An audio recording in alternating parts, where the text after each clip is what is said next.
کہ دعوت اللہ کے بغیر ایمان کی تکمیل کا اور کوئی ذریعہ نہیں ہے۔ ہاں، لوگ اس بات کو مبالغہ اور حد سے بڑھی ہوئی بات اور صرف تبلیغ کے کام سے ہی ایمان بنے گا، میری اس بات کو یقیناً وہ اس پر محمول کریں گے، میں جانتا ہوں۔ آپس میں سوالات کریں گے اور اشکال بھی کریں گے اور کہیں گے کہ دیکھو اور بھی تو کام ہے دنیا میں، صرف یہی کام ہے کیا تبلیغ سے ایمان بنے گا؟ میرا دل چاہتا ہے اندر سے کہ اس قضیے کو ختم کیا جائے اور حقیقت کی طرف اجتماعی طور پر متوجہ ہوں کہ ایمان دعوت سے ہی بنا کرتا ہے۔ ابھی تک ہم اس حقیقت کے راز کو، اس حقیقت تک ہم پہنچے نہیں، ابھی اس حقیقت تک ہم پہنچے نہیں کہ دعوت کیا ہے اور اس دعوت سے ایمان کا بننا کیسے یقینی ہے۔ میرے دوستو عزیزو،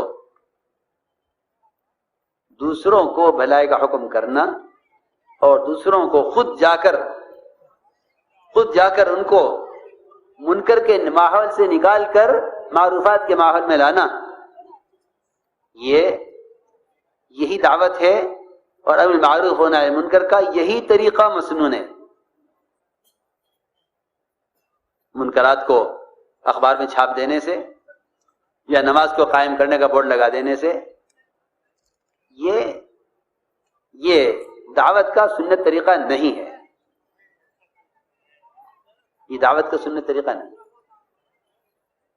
بلکہ دعوت کا سنت طریقہ، میری بات بہت توجہ چاہے گی، دعوت کا سنت طریقہ یہ ہے کہ تم خود جاؤ چل کر اور ان کو منکر کے ماحول سے نکال کر معروفات کے ماحول میں لے آؤ۔ یہ دعوت امر معروف اور نہی عن منکر کی عملی شکل کا نام ہے۔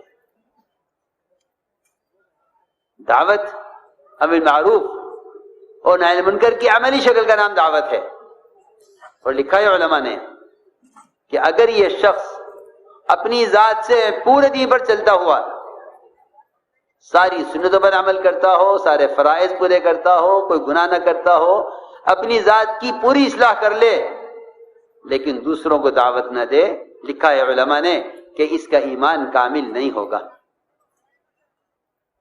سوچئے،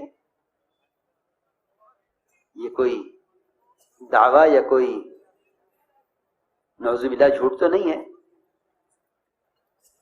ترجمان السنہ کی دوسری جلد میں مولانا بدر عالم رحمۃ اللہ علیہ نے، جو اتنے متقی و متبحر عالم ہیں، صاف لکھا ہے کنتم خیر امت اخرجت للناس، کہ تم خیر امت، افضل امت جب ہو سکتے ہو کہ تمہیں لوگوں کی نفع رسانی کے لیے، اور وہ نفع رسانی یہ ہے کہ تم اپنی ذات سے دوسروں کو بھلائی کا حکم کرو اور دوسروں کو برائی سے روکو۔ آگے فرمایا وَتُؤْمِنُونَ بِاللَّهِ، لکھتے ہیں کہ یہ آخر میں فرمایا تؤمنون باللہ، یہ امر معروف اور نہی عن منکر کے اس طریقے کا نتیجہ ہے کہ اس سے تمہارے ایمان میں کمال پیدا ہوگا، یہ لکھا ہے۔ تو میں نے عرض کیا کہ ایمان میں کمال پیدا کرنے کا طریقہ یہی تھا کہ انہیں منکر کے ماحول سے نکال کر مسجد میں، معروفات کے ماحول میں، بلکہ صحابہ کے گشتوں میں تو، صحابہ گشت اور ملاقاتوں میں تو یہی الفاظ ملتے ہیں کہ آؤ ہمارے ساتھ، آؤ ہمارے ساتھ بیٹھو، ہمارے ساتھ چلو، ایمان لائیں گے پھر اب پر۔ اب تو گشت و ملاقاتیں، اب تو گشت ملاقات کے لیے ہوتا ہے، صحابہ کے گشت میں گشت ایمان میں کمال پیدا کرنے کے لیے ملتا ہے۔ اگر اس تفصیل کے بغیر یہ کہہ دیا جائے کہ دعوت سے ایمان بنتا ہے تو لوگوں کو اشکال ہوتا ہے. کیوں؟ اس لیے کہ کبھی اس کی تفصیل میں اور اس کی حقیقت کی طرف کبھی التفات نہیں کیا، کبھی توجہ نہیں دی کہ ایمان جو تمام فرائض کا سب سے بنیادی فریضہ ہے، اس ایمان کے ازدیاد کا تعلق مسجد کے اندر ایمان کے ان حلقوں سے ہے جن میں اللہ کی عظمت کو، اس کی قدرت کو، اس کی بڑائی کو سمجھایا جائے، اور مسجد سے باہر کے پھیلے ہوئے تمام نقشوں سے کچھ نہ ہونے اور محض اللہ کی ذات عالی سے ہونے کی یہاں مشق کرائی جائے.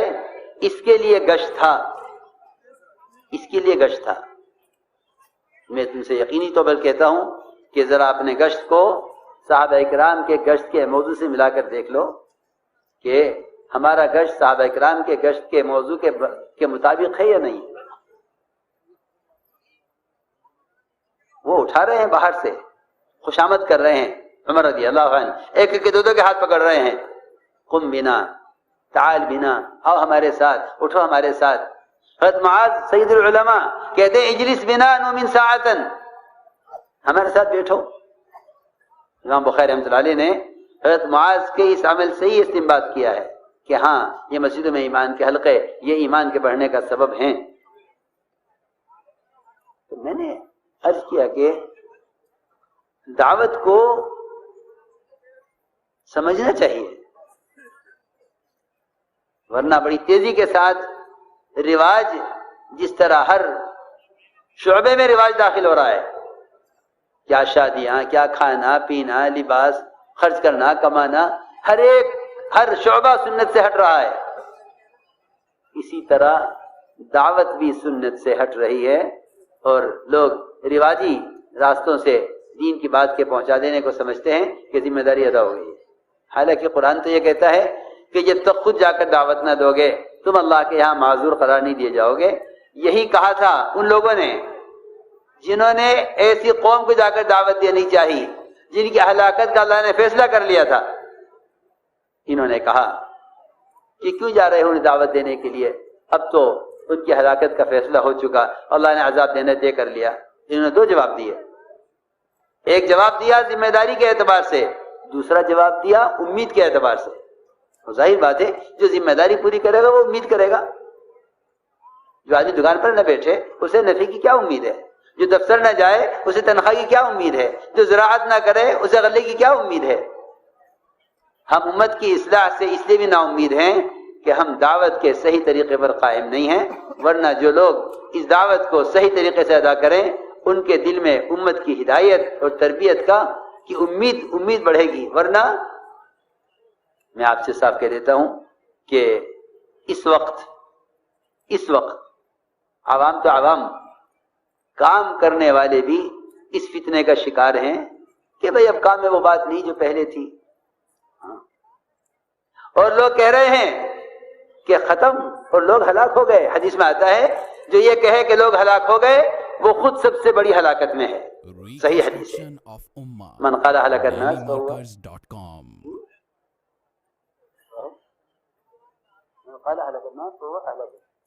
یہ ہے من قال ہلاک الناس فهو اهلك. جو یہ کہے کہ لوگ ہلاک ہو گئے، لوگ ہلاک ہو گئے، حدیث میں فرمایا کہ نہیں، یہ خود سب سے بڑی ہلاکت میں ہے. کیوں؟ اس لیے کہ خطا کار گناہ گار کو اللہ کی رحمت سے نا امید کرنے والا ہلاکت میں یہ ہے، ہلاکت میں یہ ہے. براء ابن عازب فرماتے ہیں کہ گناہ کرنے والا ہلاک نہیں ہوتا، اس کے پاس تو نجات کے لیے توبہ موجود ہے. ہلاک تو وہ ہوتا ہے جو کسی غلطی کرنے والے کو یہ کہہ دے کہ اس کی مغفرت نہیں ہوگی، وہ سب سے بڑی ہلاکت میں ہے.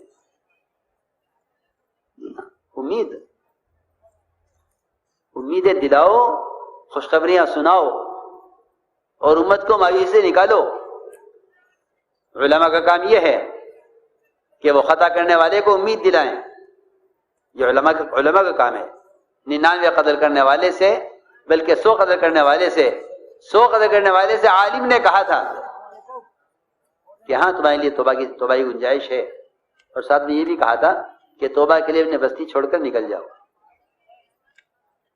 راہب جو امت کے اختلاط سے اور امت کے درمیان رہنے سے الگ ہے، بھلے اس کی عبادت میں کتنا بھی کمال ہو اور بھلے وہ دنیا سے کتنا بھی منقطع ہو اور کتنا بھی زاہد ہو، لیکن اس نے جس کا اختلاط عوام کے ساتھ نہیں ہے، اس نے اس 99 قدر کرنے والے کو اللہ کی رحمت سے مایوس کر دیا۔ یہ کہا کہ نہیں، تمہاری مغفرت نہیں ہو سکتی۔ اس ظالم نے، اس قاتل نے اس راہب کو بھی قتل کر دیا۔ مشہور قصہ ہے، آپ سنتے ہیں فضائل میں۔ کیوں؟ اس لیے کہ عالم